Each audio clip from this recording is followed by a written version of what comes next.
nini tunaita integrated? Tuna target jamii hizo hizo za Kaskazini Pemba na Kaskazini Unguja, tunawapa huduma mbalimbali kulingana na hayo maeneo manne. Kwa mfano,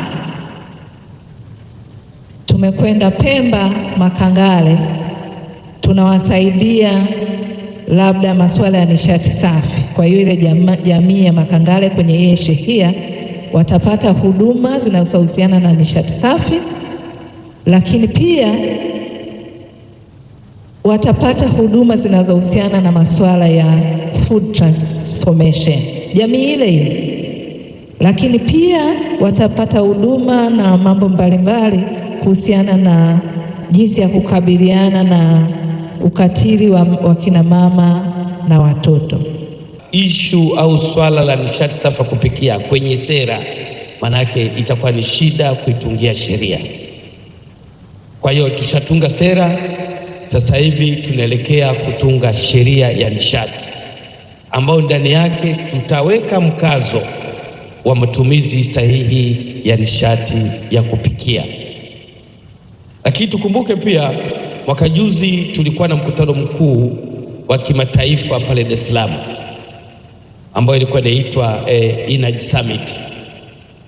Ilihusisha marais wengi wa Afrika, na Tanzania chini ya Mheshimiwa Rais wetu wa Jamhuri ya Muungano Daktari Samia alionekana ndiyo champion katika swala zima la clean energy, clean cooking energy.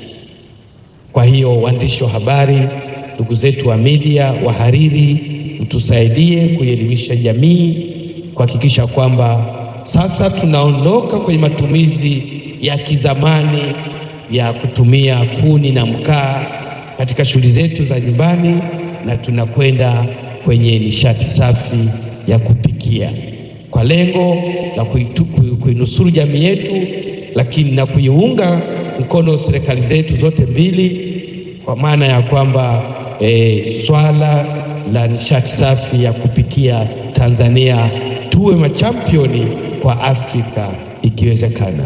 Baada ya kusema haya machache, ni kushukuru sana dada yangu, lakini pia na engineer Said Omar na wengine wote watendaji, waandishi wa habari, kwa kunikubalia kuwa mgeni wenu rasmi katika shughuli ya leo.